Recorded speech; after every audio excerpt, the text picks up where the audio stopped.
Big movies ను present చేయడంలో ఒక్కో దర్శకుడు ఒక్కో మార్క్ చూపిస్తాడు. కేజీఎఫ్ డైరెక్టర్ ప్రశాంత్ నీల్ కూడా అంతే. భారీ చిత్రాలను భారీ తారాగణంతో తెరకెక్కించడం నీల్ కు కేజీఎఫ్ నుంచి ఉన్న అలవాటు.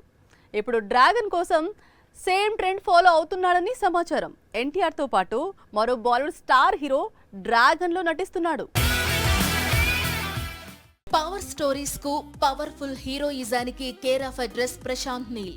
సలార్ తర్వాత ఎన్టీఆర్ హీరోగా డ్రాగన్ అనే చిత్రాన్ని తెరకెక్కిస్తున్నాడు. మరో 10 రోజుల్లో ఈ సినిమా సెట్ లోకి అడుగు పెట్టబోతున్నాడు ఎన్టీఆర్. అయితే మరో 10 రోజుల్లో ఎన్టీఆర్ తో పాటు మరో బాలీవుడ్ హీరో కూడా సెట్ లోకి అడుగు పెట్టబోతున్నాడట. అతను ఎవరు అంటే Hindi industry star hero Ranveer Singh. సినిమాలో ఇతని రోల్ ఏంటి, ఏ క్యారెక్టర్ చేయబోతున్నాడు, ఎంతసేపు కనిపించబోతున్నాడు, ఈ డీటెయిల్స్ ఏం తెలియదు. పోనీ డ్రాగన్ కు విలన్ గా మారుతున్నాడా అంటే బాలీవుడ్ లో స్టార్ హీరోగా వెలుగుతున్నాడు రణవీర్. పైగా వరుస ఫ్లాప్స్ లో డీలా పడ్డాడు. ఈ సమయంలో ఎన్టీఆర్ కు విలన్ గా మారే అవకాశాలు కూడా లేవు. లేదా సలార్ రేంజ్ లో ఈ చిత్రం కూడా ఇద్దరి స్నేహితుల కథ అనుకుంటే అందుకు సినిమా రిలీజ్ అయ్యే వరకు వెయిట్ చేయాల్సిందే. ఒక సినిమాకు డైలాగ్స్ ఎంత ముఖ్యం అనేది తెలుగు సినిమా ప్రేక్షకులకు ప్రత్యేకంగా చెప్పుకునే పనే లేదు. పుష్పరాజ్ తగ్గేదే లేదు అన్నా, ఒకసారి కమిట్ అయితే నా మాట నేనే వినను అని పండుగాడు అన్నా, కంటి చూపుతో చంపేస్తా అంటూ నరసింహనాయుడు తొడగొట్టినా అదంతా తెలుగు సినిమాకే చెల్లింది. తెలుగు సినిమాలో డైలాగ్స్ కున్న పవర్ చూపించింది. మహేష్ బాబు రాజమౌళి సినిమా యూనిట్ లోకి మరో స్టార్ రైటర్ అడుగు పెట్టారు. ఆయన ఎవరో కాదు, బాహుబలి సిరీస్ కు రైటర్ గా వర్క్ చేసిన దేవకట్ట. దేవకట్ట అనగానే ప్రస్థానం సినిమా గుర్తుకు వస్తుంది. ఆ సినిమాలో సాయి కుమార్ చెప్పిన డైలాగ్ గుర్తుకు వస్తుంది. తెలుగు సినిమా చరిత్రలోనే అత్యుత్తమ డైలాగ్స్ లిస్ట్ లో దేవకట్ట రాసిన మాటలు ప్రస్థానంలో ఉన్నాయి. దేవకట్టలోని ఈ టాలెంట్ రాజమౌళిని ఆకర్షించింది. అందుకే బాహుబలి సిరీస్ మాటలు రాసే అవకాశం ఇచ్చాడు. అయితే త్రిబుల్-ఆర్ కోసం మాత్రం అప్పటి స్టార్ రైటర్ బుర్రా సాయి మాధవ్ ను రంగంలోకి దింపాడు. ఇప్పుడు మహేష్ బాబు మూవీ కోసం మరోసారి దేవకట్టను రంగంలోకి దించాడట. పూర్తిగా యాక్షన్ అడ్వెంచర్ మూవీగా తెరకెక్కుతున్న ఈ చిత్రంలో దేవకట్ట ఎలాంటి మాటలను పేల్చుతాడో చూడాల్సి ఉంది. సంక్రాంతికి వస్తున్నాం తర్వాత వెంకటేష్ నటించబోయే సినిమా ఏంటి అనేది టాలీవుడ్ లో హాట్ టాపిక్ గా మారింది.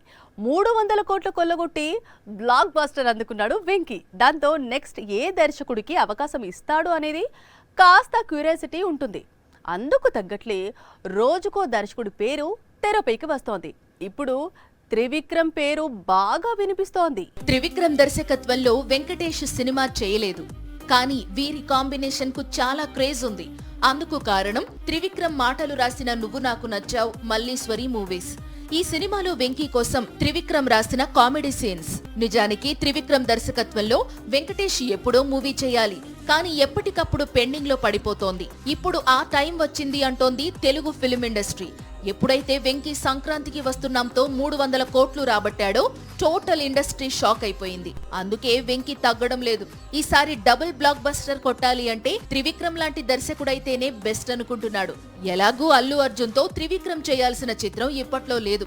దాంతో ఈలోపు పెండింగ్ ఫైల్ క్లియర్ చేయాల్సిందిగా వెంకీ త్రివిక్రమ్ ను అడగడం, అటు మాంత్రికుడు కూడా ఓకే అనడంతో త్వరలోనే ఈ డెడ్లీ కాంబినేషన్ లో మూవీ అనౌన్స్మెంట్ రావడం ఖాయమైంది. మహా అయితే హీరోయిన్ రెమ్యునరేషన్ ఎంత ఉంటుంది? 10 కోట్లు ఉంటుందేమో. లేడీస్ సూపర్ స్టార్స్ 15 కోట్ల వరకు తీసుకుంటూ ఉంటారు. కానీ ఇండియాలో ఒక హీరోయిన్ ఉంది. ఆమె సినిమాకు 30 కోట్లు తీసుకుంటోంది. మూవీ కమిట్ అయితే చాలు 30 కోట్లు అడుగుతుంది. అందుకు నిర్మాతలు కూడా ఓకే అంటున్నారు. ఇంతకీ ఎవరా highest remuneration heroine? Priyanka Chopra. చాలా కాలంగా ఇండియన్ సినిమా ఈ పేరును మర్చిపోయింది. అందుకు కారణం దేశీ గర్ల్ హాలీవుడ్ వెళ్లిపోవడమే. అయితే రాజమౌళి సినిమా కోసం అంటూ మళ్లీ ఇండియాకు తిరిగొచ్చిన ప్రియాంక చోప్రా అదే స్పీడ్ లో వరుసగా మూవీస్ కమిట్ అవుతోంది. ఇప్పటికే మహేష్ బాబు చిత్రంలో హీరోయిన్ గా కాకుండా ఓ ఇంపార్టెంట్ రోల్ చేస్తోంది ప్రియాంక చోప్రా. ఇందుకోసం ఆమె 30 కోట్ల పారితోషికం, పైగా ప్రాఫిట్ లో షేర్ తీసుకోనుందని ప్రచారం సాగుతోంది. ఇప్పుడు క్రిష్ 4 లో నటించేందుకు సేమ్ కండిషన్స్ పెట్టిందట. క్రిష్ 4 కోసం రంగంలోకి దిగాడు హృతిక్. కెరీర్ లో ఫస్ట్ టైం డైరెక్షన్ కూడా చేస్తానంటున్నాడు. అందులో భాగంగానే స్టార్ కాస్ట్ ను ఫైనల్ చేస్తున్నాడు.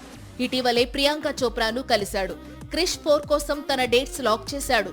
మహేష్ మూవీ కోసం ఎంతైతే రెమ్యునరేషన్ తీసుకుంటోందో అంతే కావాలని హృతిక్ ను అడగ్గా అందుకు గ్రీక్ గాడ్ ఓకే చెప్పాడట.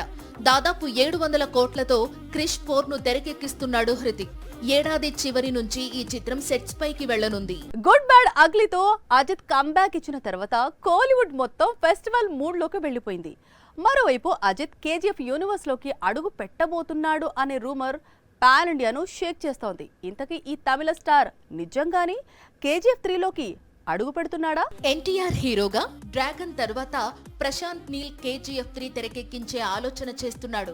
అయితే ఈ చిత్రంలో రాకీ భాయ్ మాత్రమే కాకుండా గుడ్ బ్యాడ్ అగ్లీ హీరో కూడా నటిస్తాడని కొద్ది రోజులుగా బాగా ప్రచారం సాగుతోంది. కేజీఎఫ్ యూనివర్స్, ఈ యూనివర్స్ లో ఇప్పటి వరకు రాకీ భాయ్ ఒక్కడే కింగ్.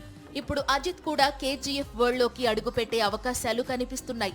సలార్, డ్రాగన్ కు కేజీఎఫ్ తో సంబంధం ఉన్నా లేకపోయినా అజిత్ కు మాత్రం కేజీఎఫ్ కు సంబంధం ఉంటుందట. కేజీఎఫ్ 3లో రాకీ భాయ్ తో పాటు అజిత్ కూడా కనిపిస్తాడట. అజిత్ లాంటి స్టార్ హీరో కనుక కేజీఎఫ్ యూనివర్స్ లోకి అడుగు పెడితే కేజీఎఫ్ 3 రేంజ్ మరింత పెరుగుతుంది. అయితే రాకీ భాయ్ కథలో అజిత్ క్యారెక్టర్ ఏంటి అనేది ఇప్పుడు ఆసక్తికరంగా మారింది. కేజీఎఫ్ 3 కంటే ముందు అజిత్ మరోసారి గుడ్ బ్యాడ్ అగ్లీ దర్శకుడితోనే పని చేయబోతున్నాడు. అతనికే కొత్త సినిమా అవకాశం ఇవ్వబోతున్నాడు. సింహ, లెజెండ్, అఖండ సినిమాల తరువాత ప్రస్తుతం అఖండ సీక్వెల్ కోసం బాలయ్యతో సినిమా చేస్తున్నాడు బోయపాటి. నిజానికి సినిమా అనౌన్స్మెంట్, కొద్ది రోజుల పాటు షూటింగ్ అంతా బాగానే జరిగింది. కానీ ఈ మధ్య సెట్లో బాలయ్య, బోయపాటి అంటిముట్టనట్లు ఉంటున్నారట. ఇద్దరి మధ్య పెద్దగా మాటల్లేవట. అఖండ 1లో హీరోయిన్ గా కనిపించింది ప్రజ్ఞ. ఇప్పుడు సీక్వెల్లోనూ ఆమె నటించాల్సి ఉంది. కానీ బోయపాటి ప్రజ్ఞను తప్పించి మరో కథానాయికను ఎంపిక చేశాడట. సెట్కు వచ్చే వరకు ఈ విషయం బాలయ్యకు తెలియదట. దాంతో బోయపాటి తీరుపై బాలయ్య చాలా ఆగ్రహంగా ఉన్నాడట. మొదటి భాగంలో ఉన్న కథానాయిక రెండో భాగంలో ఎందుకు లేదో తనకి తెలియాల్సిన పని లేదా అని బోయపాటిపై బాలయ్య తీవ్ర ఆగ్రహంగా ఉన్నాడట. బాలీవుడ్ లో సల్మాన్ ఖాన్, టాలీవుడ్ లో బాలయ్య హీరోయిన్స్ ను ప్రమోట్ చేస్తుంటారు. గతంలో బాలయ్య లెజెండ్ హీరోయిన్ సోనాల్ చౌహాన్ ను ఇలాగే ఎంకరేజ్ చేశాడు. లెజెండ్ తర్వాత డిక్టేటర్, రూలర్ మూవీస్ లో అవకాశం ఇచ్చాడు. ఇప్పుడు ప్రజ్ఞకు కూడా అంతే. ముందు అఖండ, తర్వాత డాకు మహారాజ్ మూవీలో అవకాశం ఇచ్చాడు.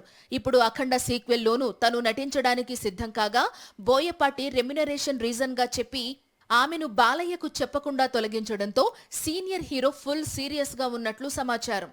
మొత్తంగా బాలయ్య, బోయపాటి మధ్య మాటల్లేవనే రూమర్ ఇండస్ట్రీని షేక్ చేస్తోంది.